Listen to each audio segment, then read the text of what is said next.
Great, thanks. So the vision of the AfriTech Fellowship is to contribute to creating an equitable society where women are vital contributors to the STEM field and digital transformation. In developing countries, women are most at risk from environmental disasters because they are highly dependent on local natural resources for their livelihood. Further compounding this problem is the profoundly systemic discrimination against women in the STEM majors and careers, disproportionately creating higher structural unemployment barriers against women. According to a study by the MRC, the Mauritius Research Council, on women's participation in research and development in Mauritius, only 15% of women reach out to the MRC to benefit from the scheme in place for conducting research. So we designed a program that tackles this issue through the following goals. The first goal is the empowerment of women with the confidence and skill to competitively pursue careers in STEM-related fields of work. Our second goal is to equip women with a diverse and lifelong international network to build connectivity with the global technology community and to facilitate a competitive edge in the rapidly expanding local technology hub. The third goal is to help fellows develop a personal leadership plan that includes wellness and professional development goals, objectives, and activities. The fellowship had 4 focus areas: geospatial technology, inclusive leadership, project management, and wellness. Those were covered through regular in-person sessions with hands-on training, activities, and sharing. We had a group of diverse professionals from across the globe infuse the program with real-world context, mentorship, and expertise. The Capstone project itself is a multifaceted work that culminates the fellows' professional and personal experience.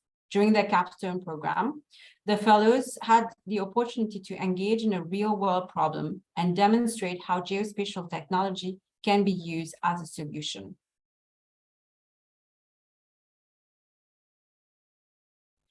Although the AfriTech Fellowship originated from the depth of my creative imagination, it would not have been possible without the bravery of my team. Thank you to my co-facilitators, Émilie Jean-Louis and Angel Carré. They were brave enough to quit everything and follow me on this adventure. Thank you to all the mentors, speakers, and facilitators who invested their time in the fellows. Thank you to the US Embassy of Mauritius for their investment in the community. I also want to greatly thank my partner and friends for their unlimited support, and I needed a lot of that. A lot of special thanks to you, fellows. You trusted me, and I remember your face on the first day. So there was really a lot of trust going on there. We are here today to celebrate your achievements. I'm so proud of you, all of you. 6 months ago, you had never done any GIS. I know you doubted yourself, but look at what you have accomplished once you overcame your fear of failure and focused on the growth mindset. My job here is done. I have demonstrated that the right combination of technical and leadership training can help empower people to become impactful leaders. Now it's your time to shine. And before I pass it to the first presenter, I want to share the quote from Maurice Burtis from Africa Risen. We don't have time to ease. We dare to dream big. If we are to forge a new African community, a united empires of Africa, if we want to build a new world, we have to have a new way of doing things. We must promote unity, cooperation, and action. So thank you everyone who is present today for supporting the fellows. Your presence here means a lot. Those are a picture of the wonderful fellows. Congratulations to you fellows. So how this is going to go, this is a 5-minute presentation per fellow. Time is really short, so fellows will be interrupted at the 5-minute mark. We're going to introduce each fellow in Creole to celebrate our local language, but the translation will be posted in the chat in English. So our first presenter is ready to go, so I'm going to stop sharing and pass it to our first presentation. Before I pass it to Emily to introduce, Because time is limited, there will be a document that Angel will be posting in the chat for the Q&A. Each fellow will only respond to one question live and will answer the other question. So I highly encourage you to use the Google Doc to post your question. The floor is yours, Emily. And Zaiynoumah. Zaiynoumah, you can share your screen. La santé mentale, encore inconnue pour beaucoup Mauriciens. Zaiynoumah n'est plus en vie une situation comme ça. Il est qui ban Mauricien capable de comprendre et de servir ban l'eau appropriée pour cause de la santé mentale.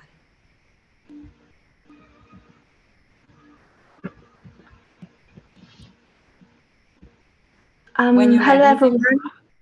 are you ready? Can everyone see my screen? Yes, just let me know when you're ready and I'm gonna start the timer. Okay, yeah, I'm ready. Okay, hello everyone. I am Zaiynoumah. My pronouns are she, hers, and I am a Mauritian, and I work as a process engineer in the textile industry. The subject of my capstone project is improving mental health literacy in Mauritius. Why this title? We actually live in a very stressful environment, and in one way or the other, our environment impacts our mental health. However, with generalization of mental health terms and casual labeling, we have somewhat contributed to more stigma. In what way? In such a way that when we are using mental health terms in a general context, those suffering from actual mental illness do not feel comfortable to share their sufferings with us. Therefore, in this Capstone project, we aim to improve the mental health literacy using ArcGIS online tools, and also this project was worked with the support of the AfriTech Fellowship. The methodology used followed the generic, that is analyzing data for knowledge, which we can later on use to action a cause. During this 2-month project, a survey was created by Survey 123 which has been shared to the larger public. The survey coverage area was then expected using the map viewer. Analysis of collected data was then represented in a dashboard, which further provided the basis to create a story map where one can access information on mental illness. Findings from the survey showed that most respondents weren't familiar with terms defining mental illnesses. However, a majority showed high willingness to accept mentally suffering people into our community. During analysis of results, there was one striking point. Some respondents whose lives have directly been impacted by such stressful situations have shown a small percentage hesitancy towards acceptance of those mentally suffering patients without support. Also, what was noted was that most female responders were unaware of perinatal mental issues, which is quite concerning because according to me, once pregnant women who are not aware of what they are going through mentally do not find it in themselves to call for help, others themselves cannot understand what is happening to them. Actually, to end, it is quite short, I know, but you can get more access to the story map here. So I'm not sure if I can click on this. Yeah. So this story map was generated based on the data received from the survey. So what we actually understood from the survey, like there was a lack of knowledge based on what was the mental health literacy and who mental literacy is for and why is it important. And the next thing that was noticed that there was a lot of concerns about mental health and labeling, such as we are using terms as OCD, ADHD, and trauma without knowing the proper definition and meaning. Also, for this survey, when we launched the survey, we actually limited the survey to 1 month responding time, and we received 46 responders.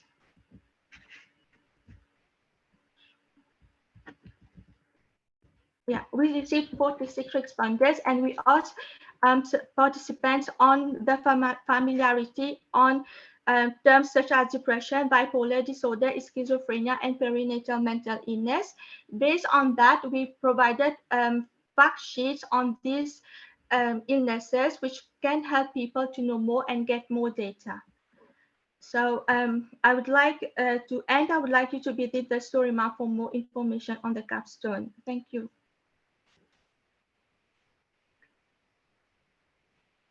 Thank you so much. Yes, do we have any question? You can post it in the document. Since she ended a few seconds earlier, anyone else wants to you can post it in the chat or raise your hand if you have any questions.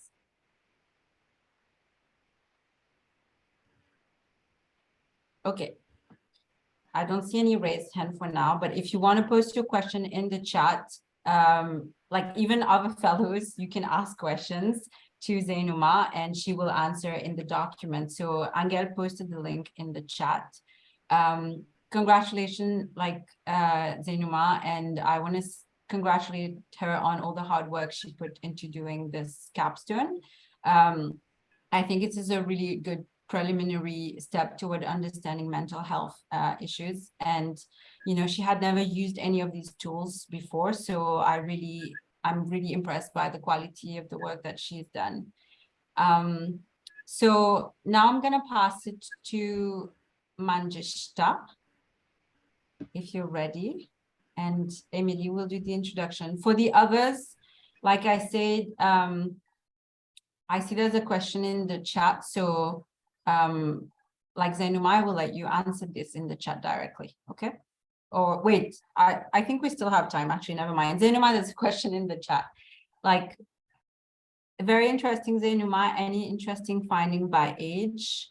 I am wondering about the generational differences in responses, if there are any. Zaiynoumah? Hello, Kalina. Yes, actually during the survey, there was, we did put age-wise, but there was no difference based on age. Like the knowledge was the same throughout. And actually for more I have one section like 40 plus, we did not receive much responses for responders whose age are 40 plus. Most of our respondents were between 20 to 35. But what was interesting, what I really wanted to know was based on educational background, maybe they could have much more knowledge, but that too, we didn't find any differences. Most of them, the trend was always declining. They were not aware of the terms, even there was difference on educational background.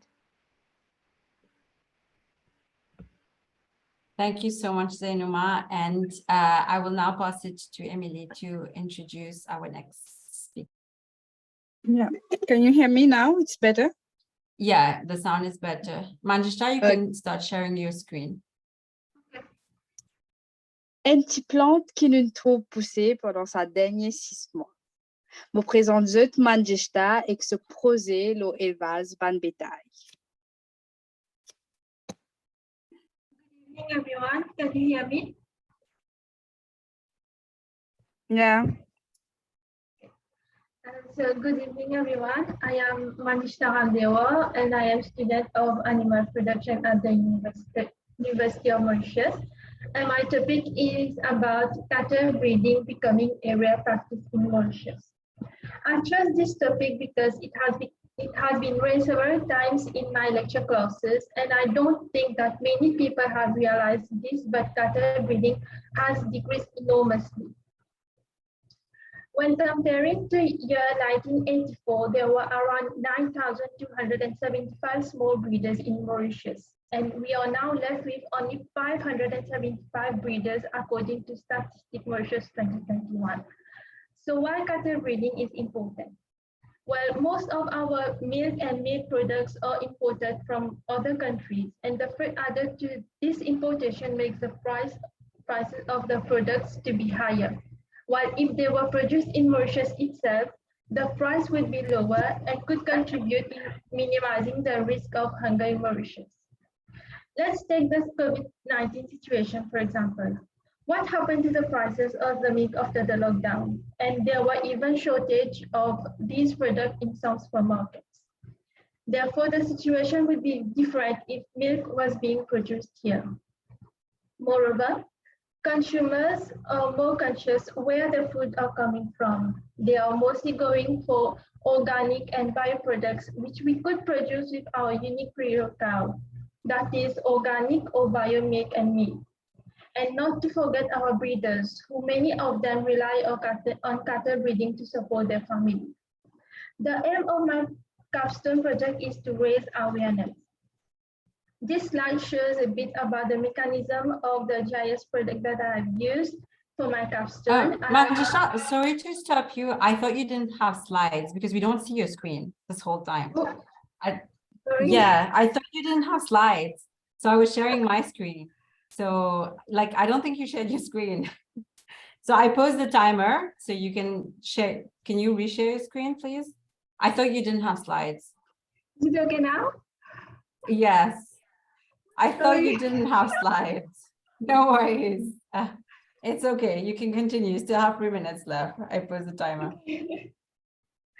So this slide shows a bit about the mechanism of the GIS product that I have used for my Capstone.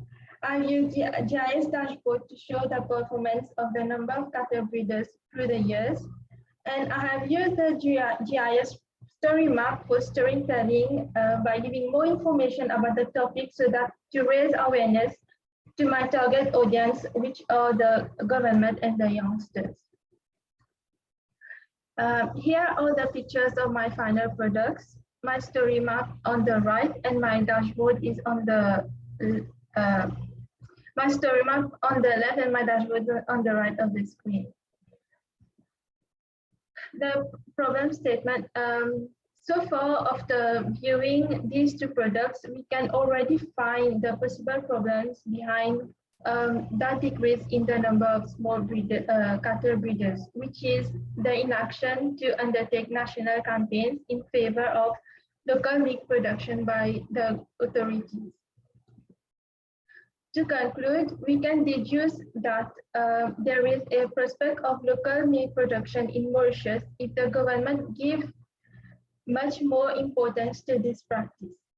Support can also be given to small breeders to encourage their small business. For example, the government can buy milk from them for consumption in different establishments such as the ministries, the public agencies, hospitals, and prisons. Hence, this action could initiate the consumption of local meat to the future generation. I believe we still have time. I would like to show you my story map. Can you see my screen? No, I only see your presentation. You might have to stop sharing and start sharing again. Now? Yes, good. So here is my story map. You can see a little bit the story of cattle in Mauritius. You can also find my dashboard. It's not appearing.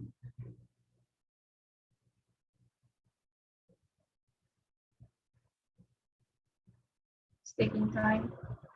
So there is a description of the dashboard below, and some stories about the farmers as well. I'm sorry, the Wi-Fi connection is not really good here. So to this, I would like to end my presentation. Thank you.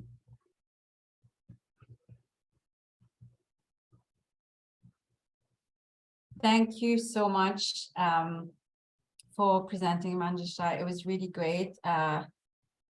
When she started Manjistha, I was like really scared of GIS, and I'm very proud of her. I'm sorry we missed it. I see we have someone posting a question for you, Manjistha. And in the chat.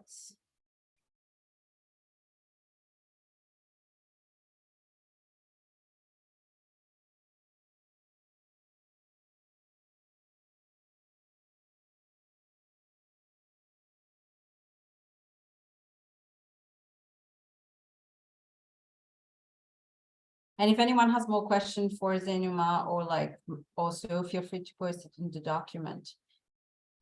So someone say the question is, would you, Manjistha, would encouraging more cattle breeding not push up our carbon footprint, Manjistha? In my opinion, it's not only the animal production sectors that push up the carbon emission to the atmosphere. So there are also several technologies that are being put in place to decrease that carbon footprint in animal production, such as technologies in their food, the quality of their food, such as implementation of probiotics and all. To this, I would say that it can be encouraged. That we can do. It can be encouraged here in Mauritius, yes, by following these new technologies that are being put in place. Thank you so much, Manjistha, and congratulations on your really wonderful capstone project. I will now pass it to Emily to introduce our next fellow. There's more questions for you, Manjistha, in the document, so you can answer those in the document directly. Thank you. Okay, thank you. Li souvent et qu'un sourire. Darshana est passionnée en agriculture. Ce passion reflétée dans ce projet que l'idée d'une bonne information qui peut être bonne plantée servir une méthode écologique quand de planter.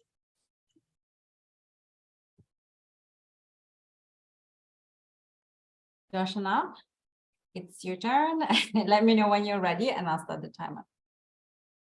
Yes, I'm ready. Good. Hello, my name is Darshana Beerbul. My profession is that I am a final year student at the University of Mauritius. I am enrolled in a course of BSc Hons Agricultural Science and Technology. My nationality is Mauritian. I am now going to discuss my capstone project, which is providing soil and organic research information to locals. This project will be implemented in the coming weeks, as it is also my dissertation project at the University of Mauritius.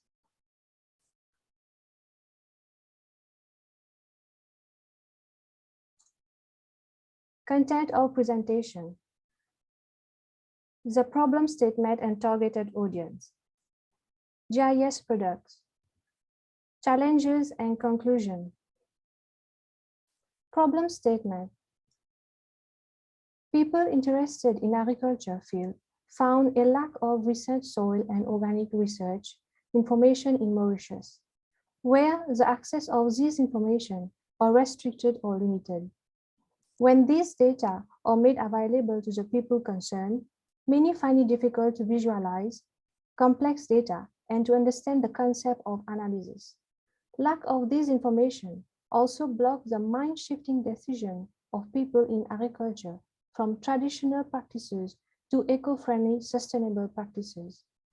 Unable to decide which method of treatment to choose, continuous cycle of traditional agricultural practices will destroy soil slowly and lead to low productivity in the upcoming years as life in soil is destroyed. Targeted audience. The targeted audience are farmers, agricultural organizations, people doing backyard farming, researchers, and students. GIS product. One of the GIS tools that I will be using is Survey 123. Survey 123 will be used to record data on field and in laboratory for soil analysis.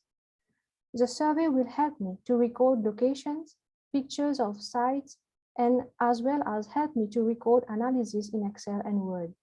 This will help me to prevent the loss and mixing of data, photos, and dates of each experiment was carried out. That is, Survey 123 will help me to organize on-site recording together with the result of analysis on each site. This is important because I will use Map Viewer Classic to generate map having those results about soil and organic amendments. Simple colorful pie chart will be used accompanied with the keys and symbology. Pop-up will be used to have a view of sites and detail about each data recorded. Challenges and conclusion. Challenges. Access of data is limited for Mauritius on Map Viewer Classic. It is time-consuming to conduct the experiment both on field and laboratory. To add the data and process it into maps, choosing the proper color and symbols for maps so that the target audience can understand the work that will be done. Conclusion. This product is about people who have difficulty to find recent data of soil and organic research, then transforming these information into interactive visuals, map using Survey 123 and Map Viewer Classic so that the target audience can make decisions about the practices and amendment use. Thank you for your kind attention. Do you have any questions?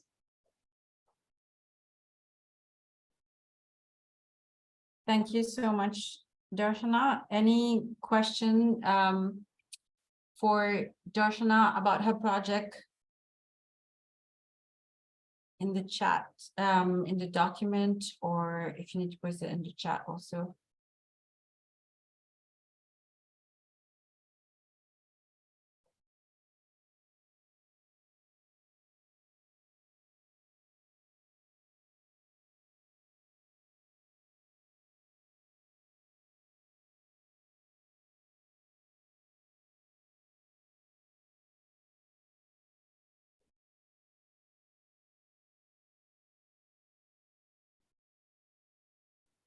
So the question for you, Darshana, is, does your project involve permaculture? No, not yet.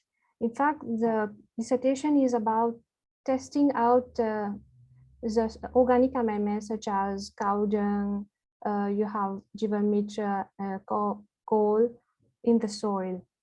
Permaculture, maybe one day I can implement it in the dissertation because it is about organic and we are trying to amend the soil. Maybe one day we can try to implement permaculture in the study. Thank you. Great. So there is another question that I posted. It was in the chat. I put it in the document. Darshana, you can answer that in the document over there. So now I'm going to pass it to Emily. Thank you so much, Darshana. It was a great project, and I think she has a lot of field work coming up ahead. And I'm very proud of the progress that she's made so far. And I know she's still got a lot of work to do, but she's very excited about using GIS for her thesis. So now I'm going to pass it to Emily to introduce our next presenter. L'amour pour l'océan ou Anne-Sophie. Nous Leslie amène-nous dans ce royaume du silence, découvert ce passion, la plongée sous-marine.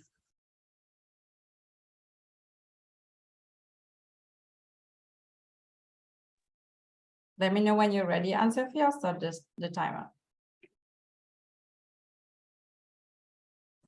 Yes, okay. So, hello everyone. My name is Anne-Sophie, pronouns she, her, and elle. And I work as a technical officer at the Ministry of Blue Economy, Marine Resources, and Fisheries and Shipping. So the title of my capstone project is Let's Go Dive. How I came up with this project actually is because during the years I have been diving and telling people about how fun diving is. I always come across people saying how they're scared to dive and also they're not willing to try. And I later realized that actually this comes from the lack of reassurance they have about diving in the marine environment. So the purpose of the Capstone project is to encourage people to try scuba diving by reducing their fear and apprehension concerning diving. And the target audience is mainly the non-diver people because they're the ones who actually had more fear related to diving. The methodology used throughout my capstone project is Survey 123, Instant App, and also Story Map. So a first survey was designed, and the purpose of that survey was to collect information and location about some of the dive centers around Mauritius. And with the result obtained from the survey, a feature layer was created. And from the feature layer, an instant app was designed. And the purpose of that instant app was to allow the user to find a dive center which is closer to his or her actual location or place of residence. So then finally, I came to the story map a second survey also was designed. And the purpose of that survey was to collect some basic information of persons who are willing to try diving. And the information requested was about age, gender, and also whether or not they have any health issues. And also through this survey, they could ask questions about diving and tell about any apprehensions they might have regarding diving. And then about the story map, the instant app that was created and the second survey were both embedded in the story map so that the viewer can have a direct access to them. And actually, it is a story map which is a main part of the project. Because for an activity such as diving, the best way to grab the attention of non-divers is by showing them pictures and videos. So here is a link of the main story map that I did. And I just hope it don't take too long to load. So the story map contains a lot of pictures and videos, but also information about what is diving, what is scuba diving, what is the benefits of diving, and also a part about often asked questions by non-divers. And some of the questions were taken from the survey that were filled, the response got from the survey filled by non-divers themselves. And actually, the success indicator that I put for my project was the number of entries that I could have from the survey, but also the number of people being interested in diving after viewing the story map, or just having someone reaching out to me and saying, hey, let's go dive. So for me, it's just like, okay, my project is a success. Thank you.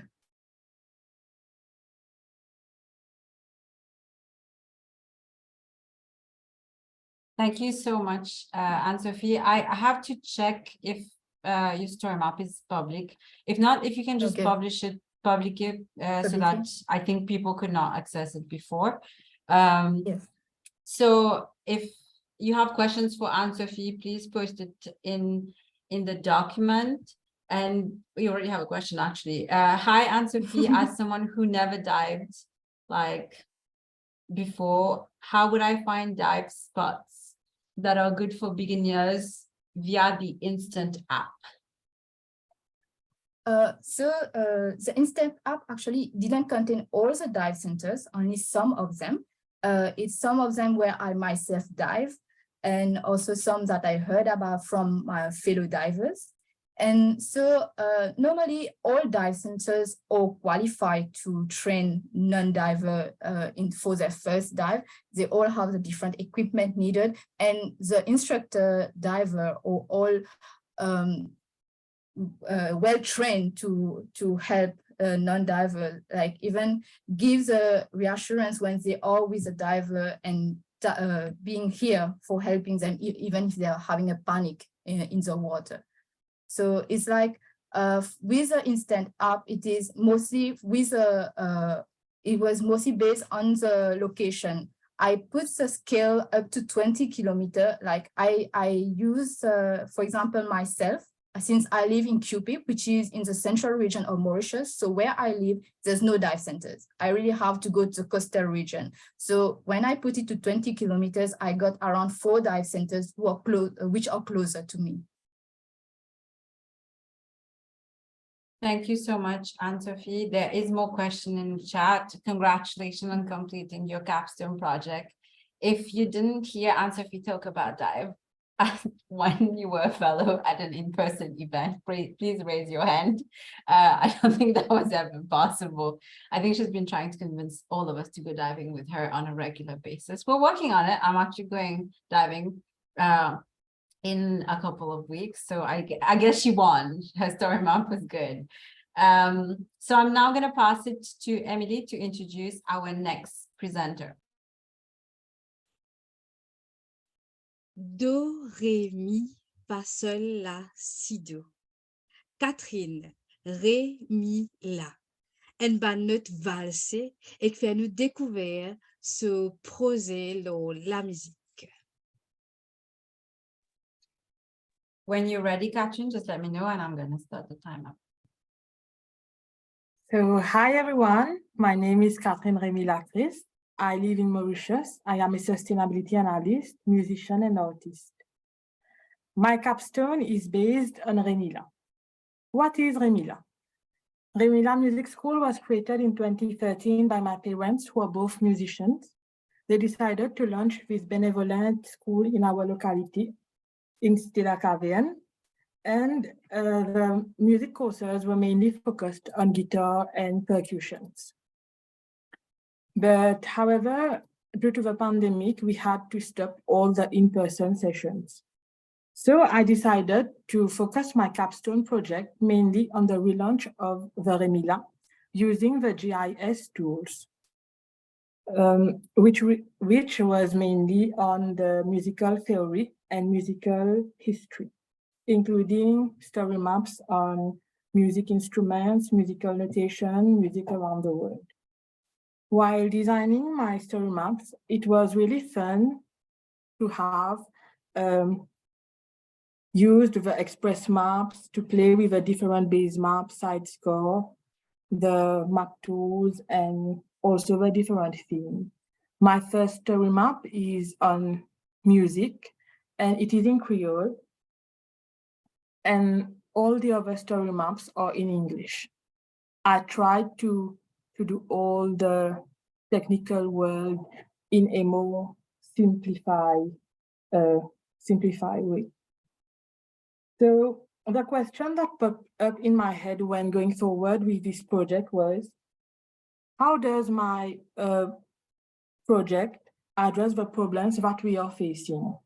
And my answer is, as I wanted to address the problem of mental health and music, access to musical knowledge, and also access to technology, I tried to do the story maps in a way that people, when they are interacting with it, they feel like they are discovering the GIS tools, and also that they can listen, they can interact, they can use the story maps in a way that helps them to forget about all the problems that they are facing. According to a survey done by the Gallup Analytics, the world is feeling more and more unhappy than ever before. And according to other research, people who listen to music recover faster from stress and experience than those who didn't. I am confident that the art heals the soul and that my GIS product may help some people to deal with stress. My second point would be access to musical knowledge. Not everyone in the society has a financial capacity to pay for music tuition, and my product can be helpful for people who want to learn on the music theory without having to pay with a simple mobile phone or a laptop. However, at this point, my reflection was, what happens to the people that don't have access to technology? And then it came to the point that I can ask for political demand, as there are community centers all around the island. The demand would be to make all the computers and internet connections fully functional so that people can get access to technology. That's all for my part. My biggest achievement for this fellowship was to create the several story maps and also to be able to discover on the GIS. 6 months ago, I was scared to learn about all the concept of GIS, but now I can create my own product and I'm very happy about it. Thank you. Merci, Catherine. Thank you so much for this presentation. Catherine is going to take a question in the chat. It's not in the document. I keep saying chat, but it's in the document, not the chat. Like, I also want to say, like, Catherine did something that I had been wanting to do for a long time. I really, you know, like the reason we did, not all of us are from Mauritius, but I wanted to, as a form of acknowledging where we're doing this from, I wanted to do it in Creole. So she did the first ever story map in Creole. So just kudos to her for doing that. And I don't see, is there any question for Catherine? If anyone has any question?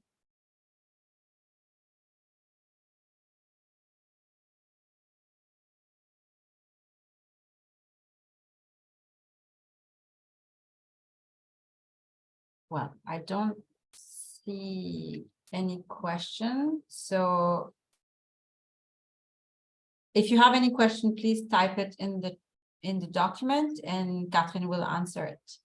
And now I'm gonna pass it to our next presenter that Emily is gonna introduce. Emmanuela, une Camerounaise qui retrouve l'île dans petit bout de rose pour y apprendre et pour développer ce propre pays. Ce projet, c'est servir la force du vent pour amener l'électricité dans différentes régions Cameroun. When you're ready, Emmanuela, just let me know and I'll start the countdown. I'm ready. Good. Okay, so greetings everyone. Welcome to my presentation, friends, family, dear mentors and fellows of AfriTech. My project sought to investigate opportunities of harvesting wind power in Cameroon, preferably the rural areas, to be able to generate electricity to people who do not have. Sorry, 1 second.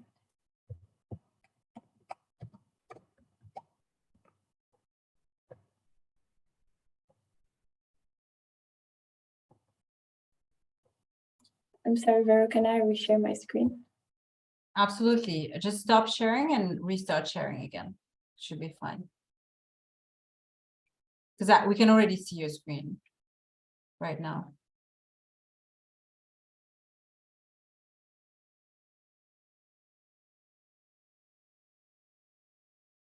Don't worry, I'm not counting this in your time. Technical difficulty. I put the timer. You're good. You can see your screen. Okay. So I will just start again. My project sought to investigate wind power, the possibilities of wind power, harvesting wind power in rural areas of Cameroon to be able to generate electricity to people who do not have, while using the natural resources that are available. So my name is Emmanuela. I'm from Cameroon. I am an AfriTech fellow and a student at the African Leadership College here in Mauritius. I'm a third year student and I'm studying electrical power systems engineering. And my esteemed mentor for this project was Mrs. Delphine Kana, and I'd like to appreciate her for all her help. So the problem statement for this project, through my investigations, I found that Cameroon only has about 60% of energy access across the territory, and this is due to sole reliance on hydroelectric power.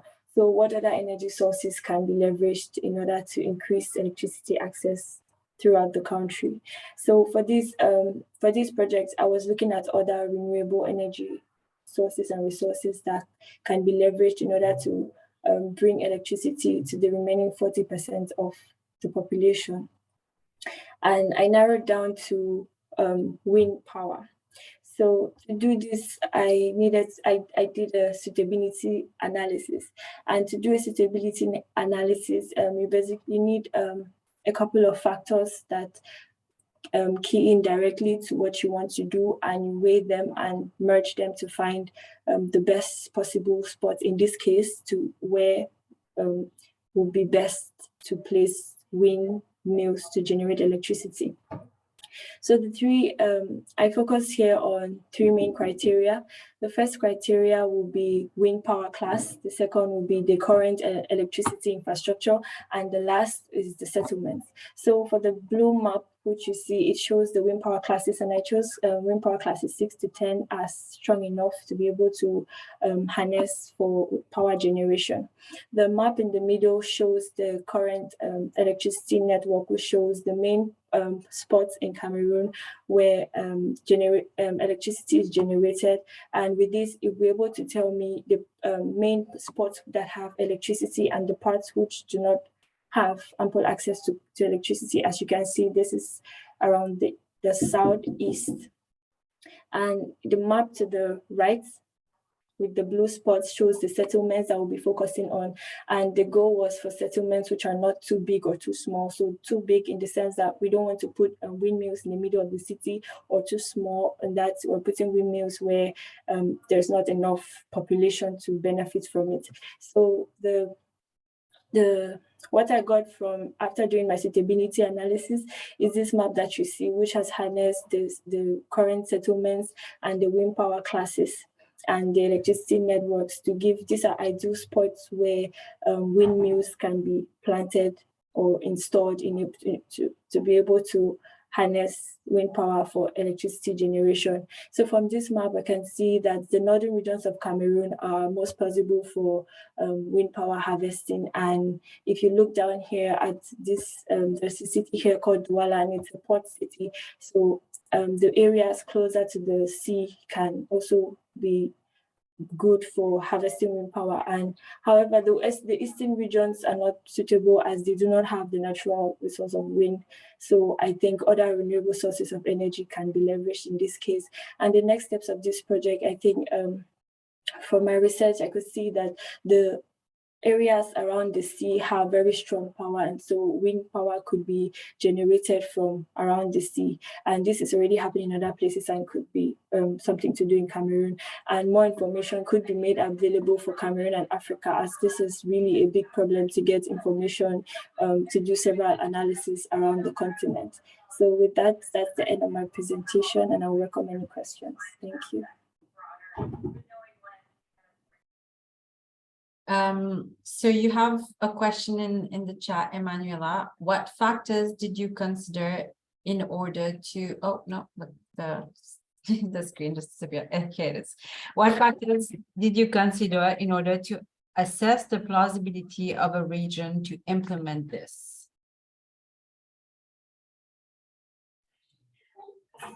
So with regards to, could you repeat the question? It says, what factors did you consider in order to assess the plausibility of a region to implement this?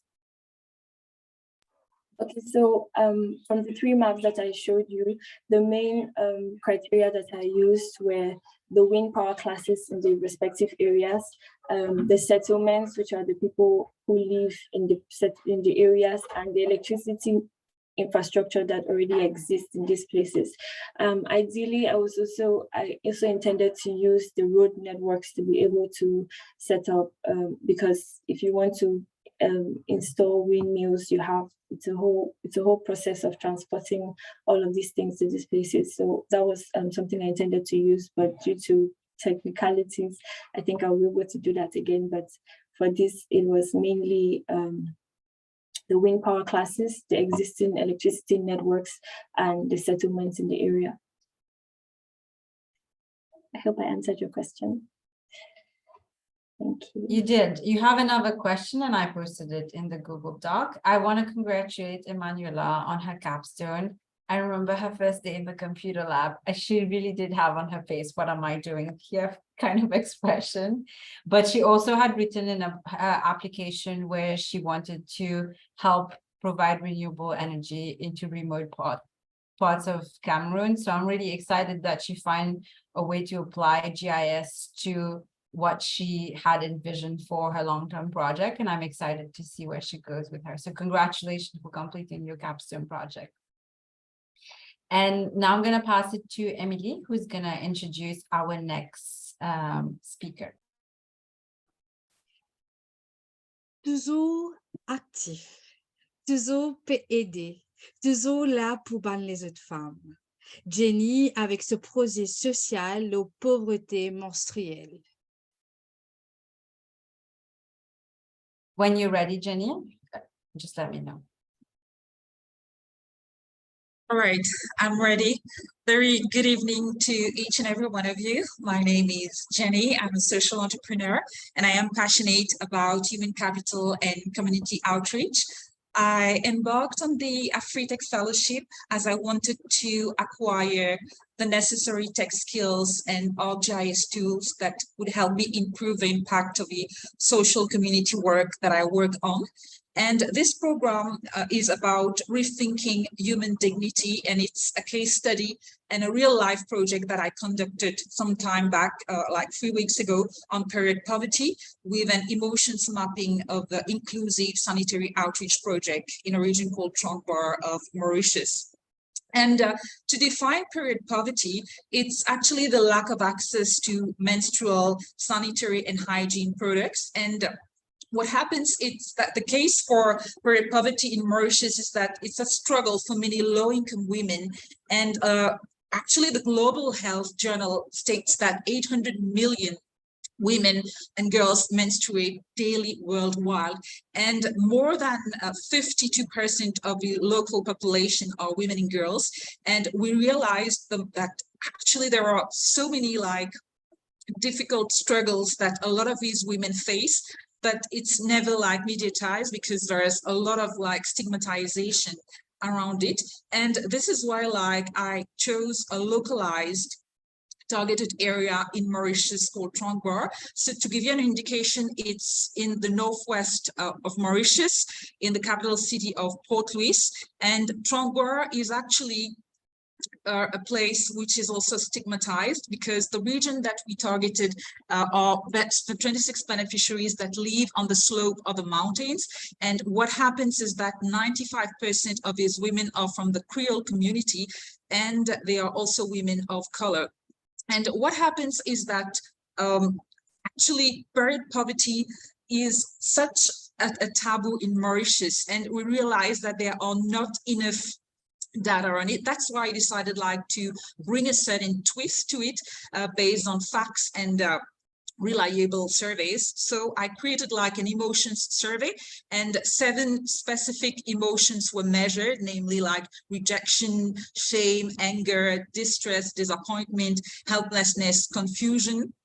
And what happened is that we realized that emotions exert such a powerful influence on our behaviors and actions, and they paved the way to the minds of the beneficiaries. And we realized that these beneficiaries, because they were living in a certain region that was already stigmatized, they were exhibiting signs of people that were really rejected. And so the tools that I've used for this project are a survey 1, 2, 3 to create an emotion survey. And out of it, I was able also to create an emotions mapping for an instant app that gave the results of a survey for an emotions mapping. And the percentage recorded, as you can see on the map, shows like that the number one emotion that is prevalent is shame in red dots, and they show like this pattern from where the beneficiaries are located, because there was an on-site survey as well, and the points collected like showed the different emotions that the different beneficiaries like shared through their stories. And the second prevalent one is rejection. And as you can see through this instant app, like the women that live in this region, like they are quite living on the slope of Lupus Mountain. So they are living in the city of Port-Louis, but they are quite known to be like lonely, because this part is a slum. It's called the Crown Land in Mauritius, and the rejection that women face there is high. And out of this survey, actually, we saw that shame was the first emotion that was predominant, but also we measured the level of severity that gave us a figure of 84%, which is high. And the two main emotions combined, that is shame and rejection, gave us a percentage of 59.23%. And this is out of 26 beneficiaries that we surveyed. And also, like, the conclusion out of this survey is that using ArcGIS tools like the emotion survey and the mapping helped to measure and give a voice to the emotions trapped in the intimate life stories of the beneficiaries. And it helped to improve accuracy of a delivery project because we were able like to measure the individual needs and also like donate like specific projects that matched their needs. And also what's interesting is that through the data that we collected, we were able like to help move from shame and rejection to collaborative self-love. So to engage the women in the community to collaborate together, not just through donations, but also like through self-love, because we realize that a lack of love actually makes a woman ashamed of herself. And in this case, like shame was a very predominant emotion.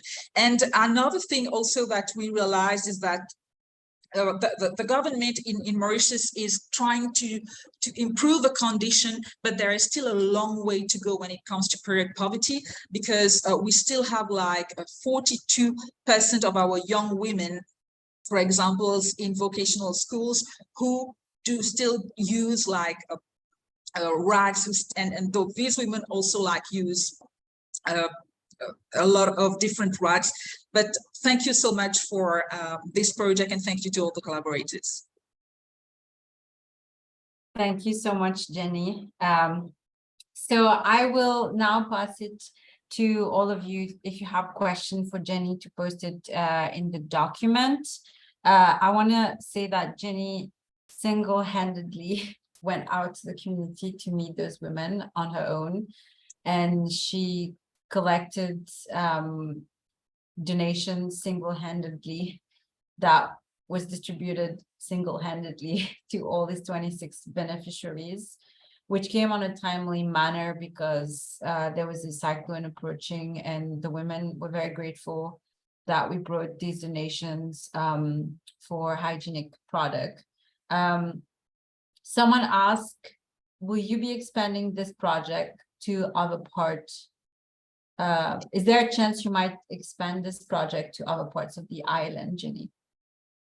Yes, definitely, because like coming up with the emotion survey gave us like better insights about the issues, the problems surrounding the issue of period poverty in Mauritius. And we used like the human-centered design to design this project. And I realized that this actually helps to improve the outreach and the outcome of a project itself, and the delivery that is more targeted to the beneficiaries. So we are planning like to do it like in regions like Pointe-à-Sable and also in the southern part of Mauritius. Awesome. Thank you so much, Jenny. And Jenny is a true warrior and leader on the ground. She's been in social work for so long. So I'm really happy that she's using GIS to do her great work on the field that she's been doing for years. Now I will pass it on to Emily to introduce our next speaker.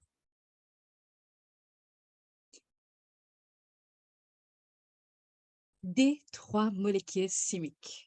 Tout en alchimie. Natacha exposé le danger PFAS.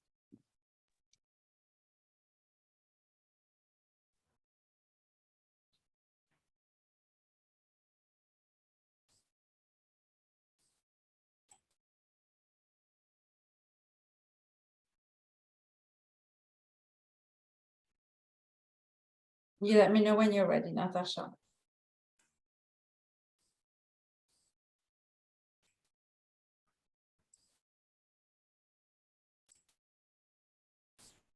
All good. Can you hear me? Yes, I can hear you. Ready? Yes. So Got hi it. Good to everyone. I'm Natacha, I'm a chemist. So my project is based on polyfluoroalkyl substances, also known as PFAS. So the purpose of this project is to create awareness regarding the side effects of PFAS on the health of living organisms.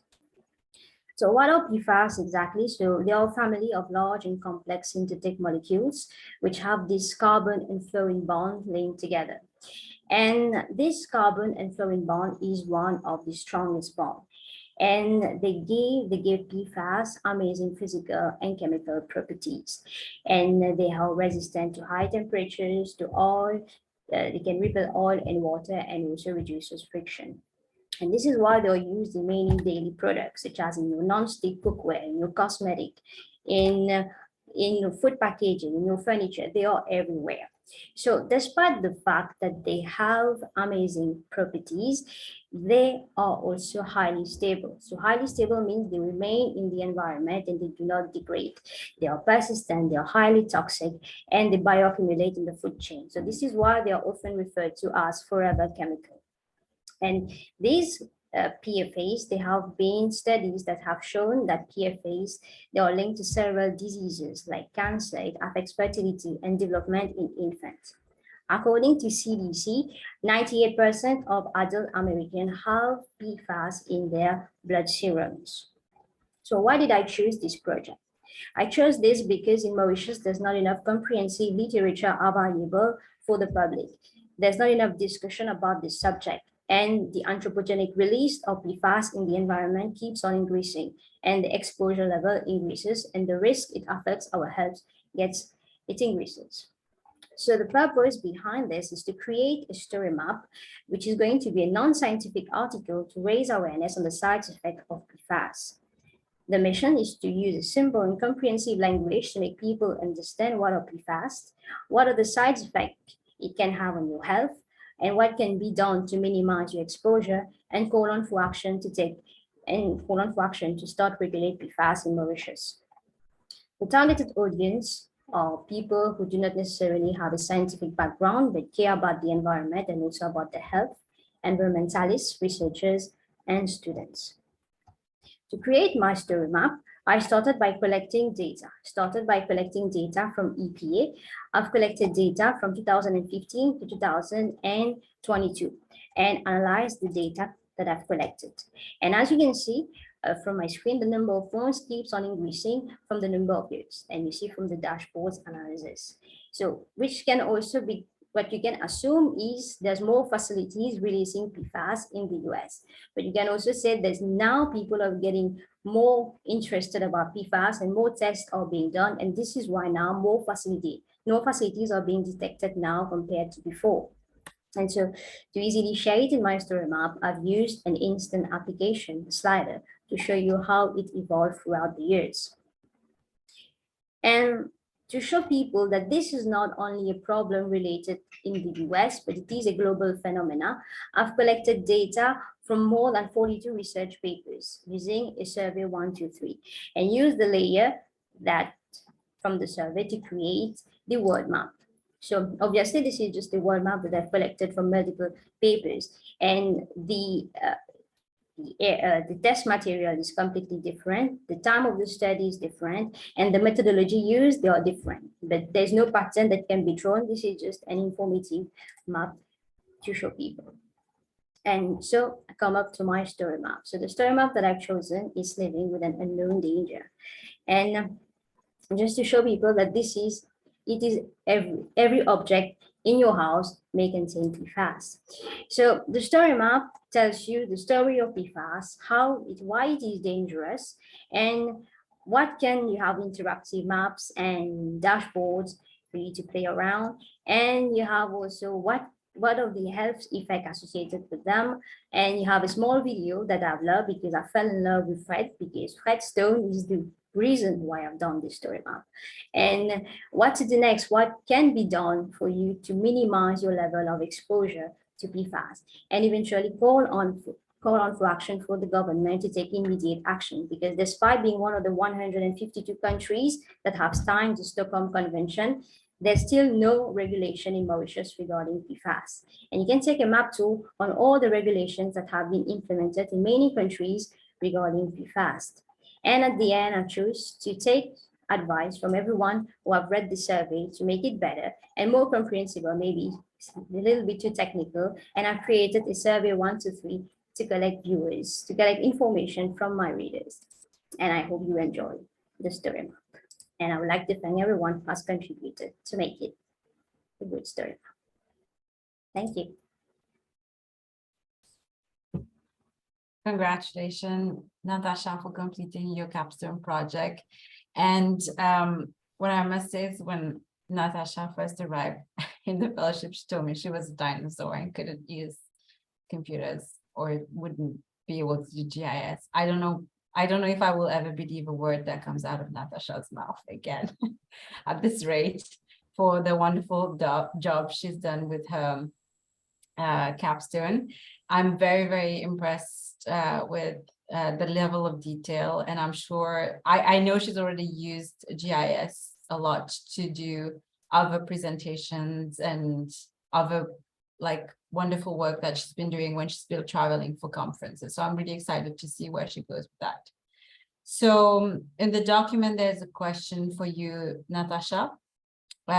Is there any non-toxic equivalent to PFAS, I think I'm saying it right, to replace in the different products? No, so I will answer that.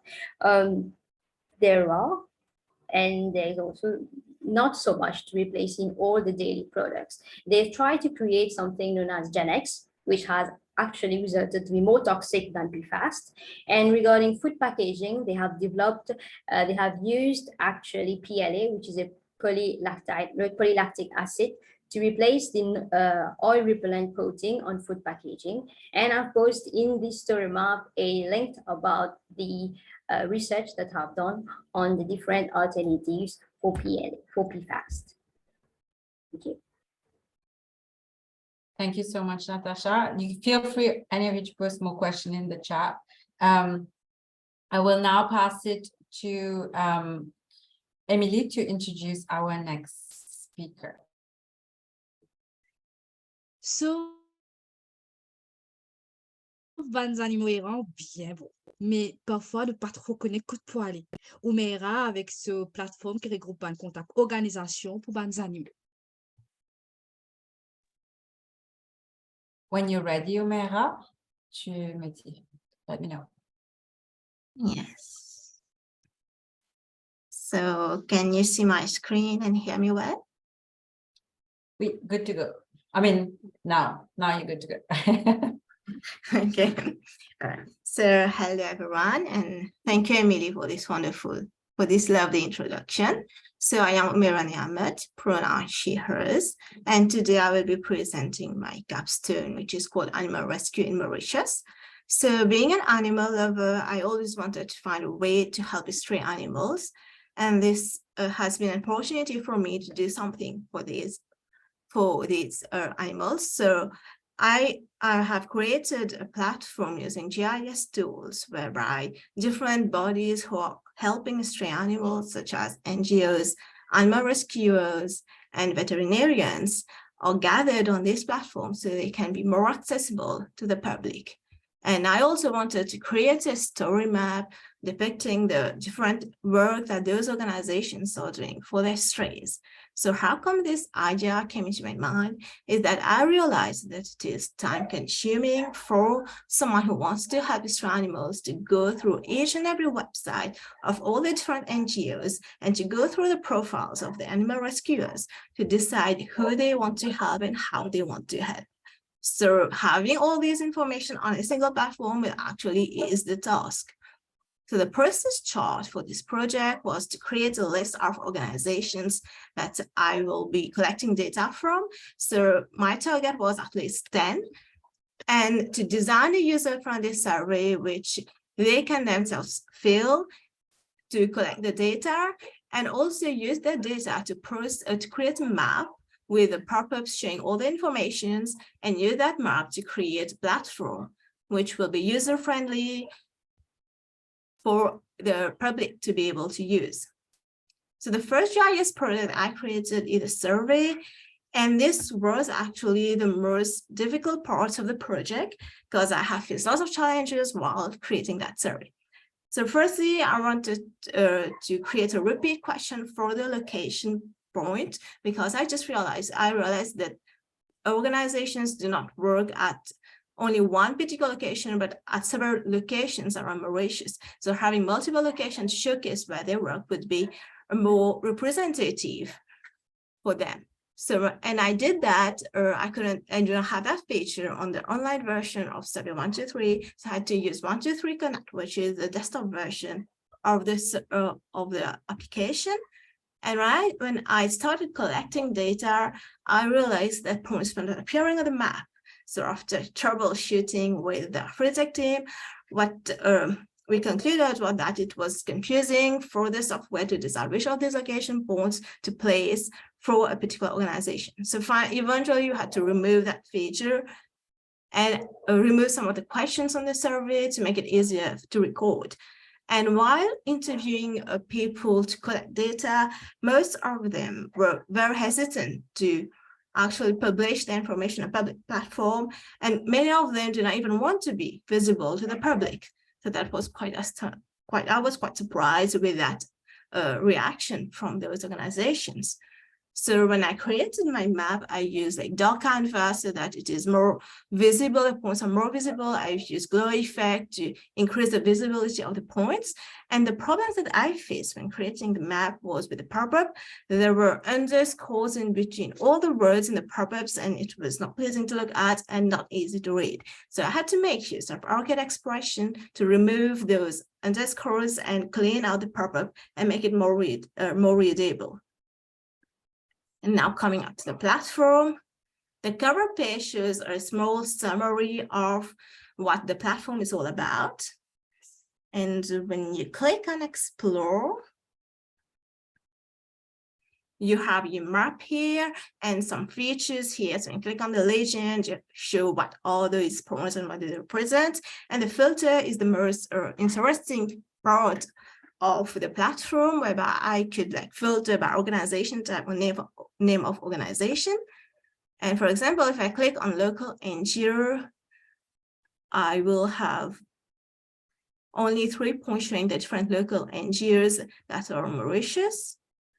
And when you click on that, you'll have the details and the information I've collected, you have the contact details, and a link to the website if you want to know more about the organizations.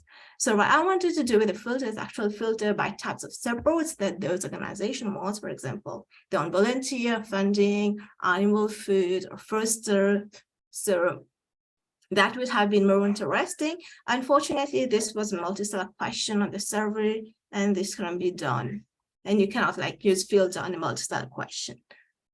So that is about my platform. And what I learned from this project is how to troubleshoot on this part and overcome my fear of coding, because I was always scared that I'm not prepared to do coding. So by having this problem with the pop-up, I was forced to go and learn coding, and actually find it quite easy to learn. And I also built up self-confidence when reaching out to strangers and interviewing them. I learned about self-discipline, time management to be able to reach the milestone and the deadline I've been able to keep a growth mindset whenever I got like answers which were not very positive.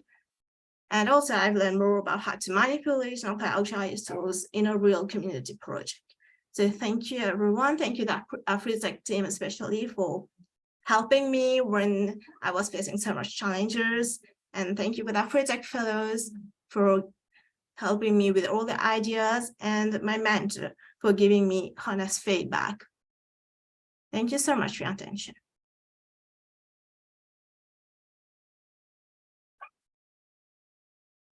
Thank you so much, Humaira.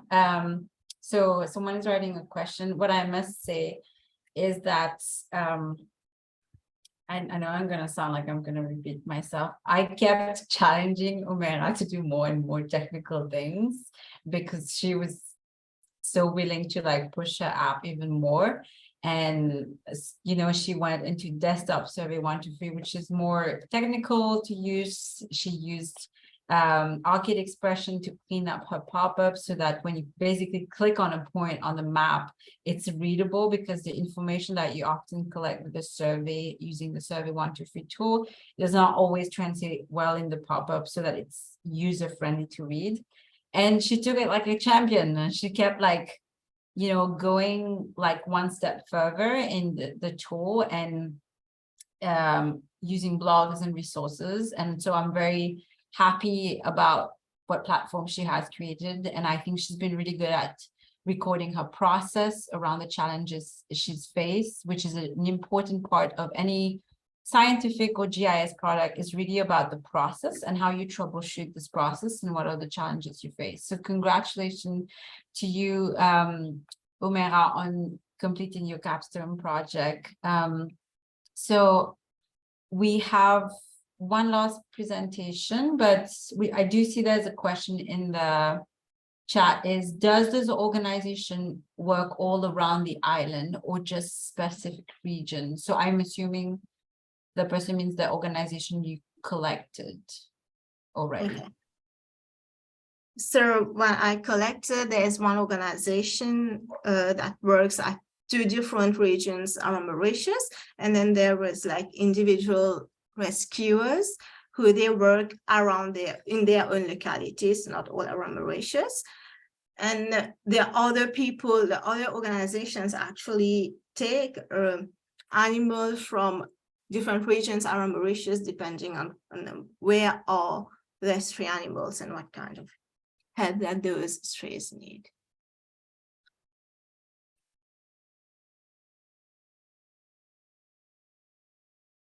Well, awesome. So our next presenter is experiencing a little bit of delay, like 1 minute, and she's just going to let us know.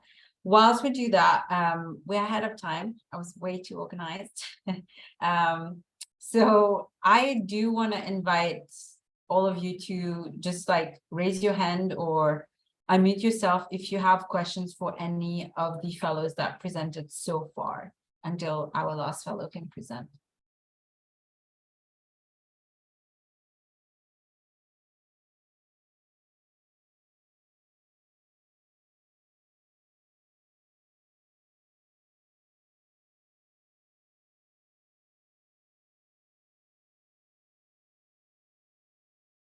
Sapna says she loves this collection of maps. Thank you so much, Sapna. And Sapna Nanda was one of our workshop facilitator for the AfriTech Fellowship. She did a workshop on territorial, which was around wayfinding. Thank you so much for being present today, Sapna. Any other questions?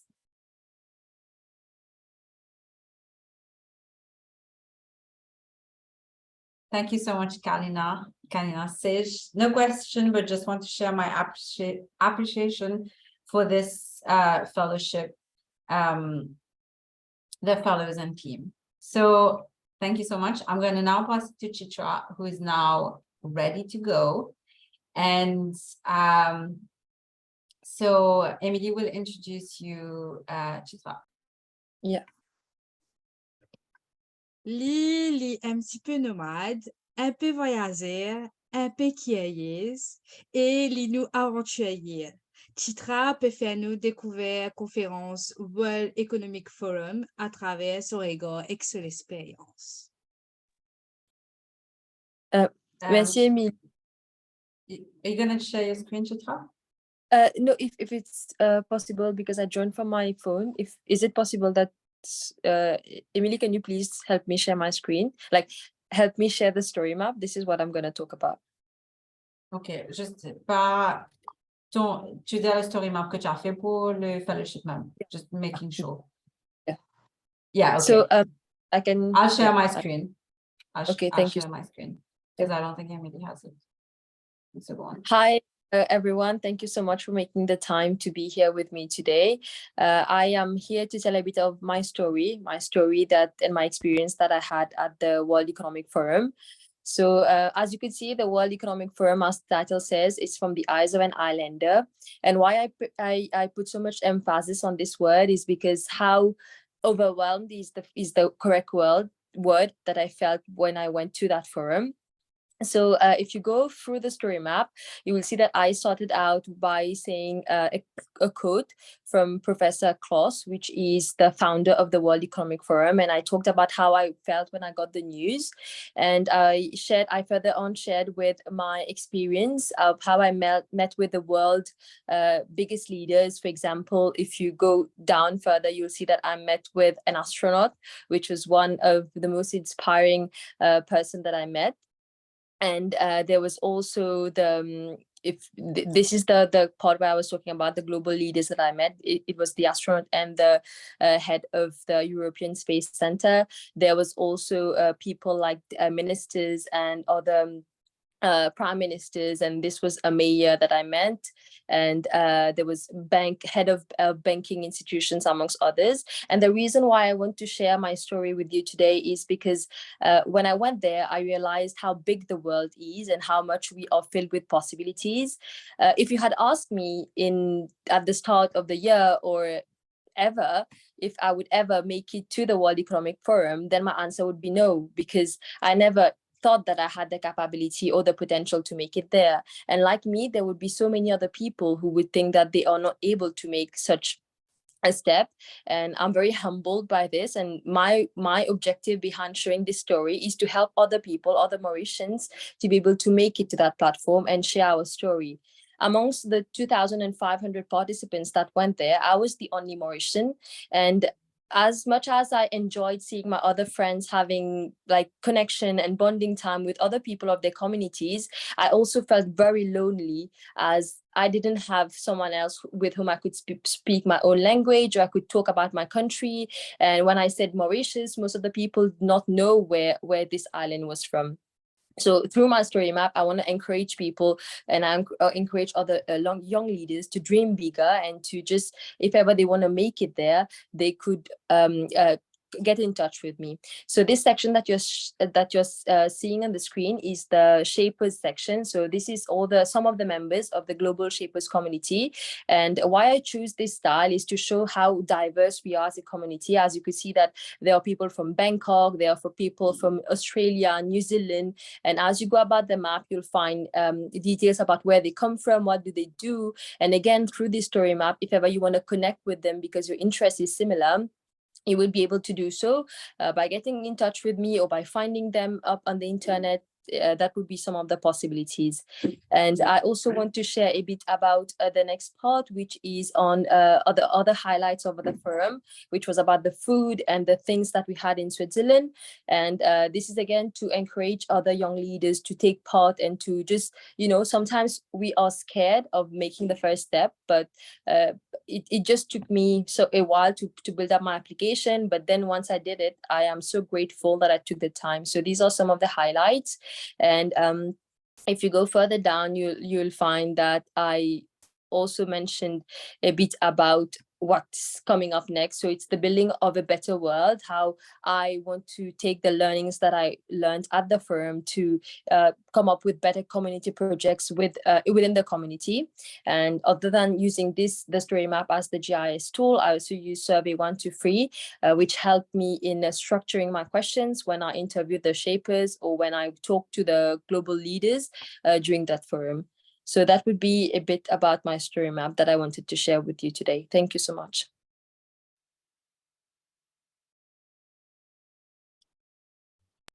Thank you so much, Chitra. And if you have any question for Chitra,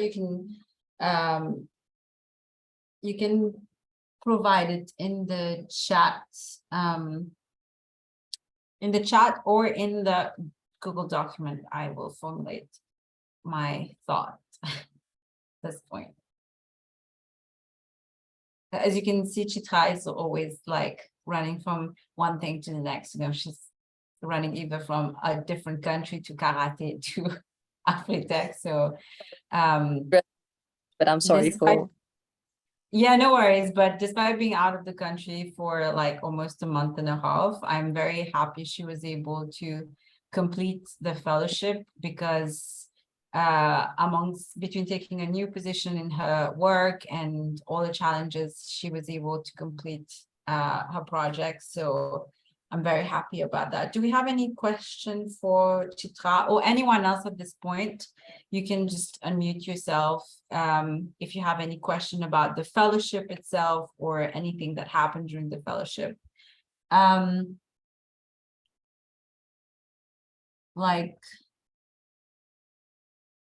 There is a comment in the document that say extra comment. What a wonderful collection of maps from the range of interests covered by fellows. It feels to me that there's a mega project in there where you could overlay the maps with a few tweaks to suit into one single dashboard to show the correlation between menstrual health, emotions, animal welfare with a level of PFAS, access to electricity, to nature, soil quality, local milk, and track these through time. It's a wonderful idea. We will create a story map collection to showcase the capstone of the fellows after the end of the fellowship. Any questions? Any thoughts? Feel free to post it in the document also, if you want to.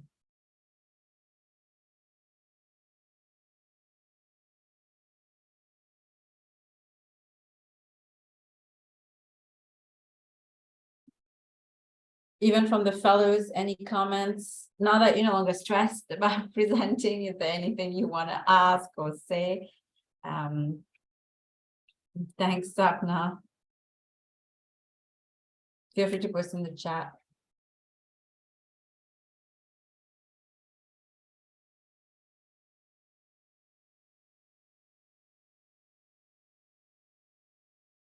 Okay.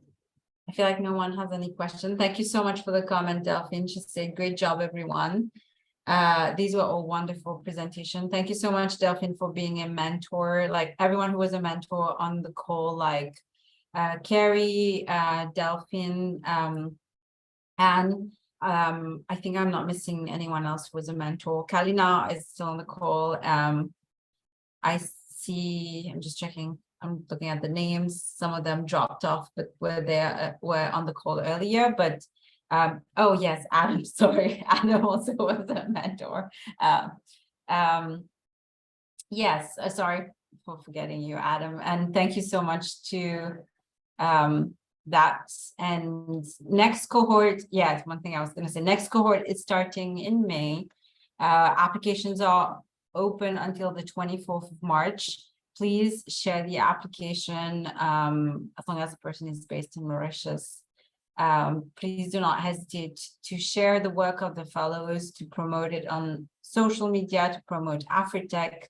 We need as much support as we need, even if you're in the US. So if you want to sign up to be a mentor part 2 for next cohort, I'd be happy to have you again, or just to have your support. Thanks once again to the USA Embassy, Anik, for being on the call until so late. I really appreciate your presence and for funding and believing in this project and all your encouragement. And thank you, fellows, and thank you for my team also for being technical support, Angel and Emily, for the wonderful introduction of SLAM and for just working behind the scenes for everything. Sending you all lots of positive energy to wrap up this goal. And yeah.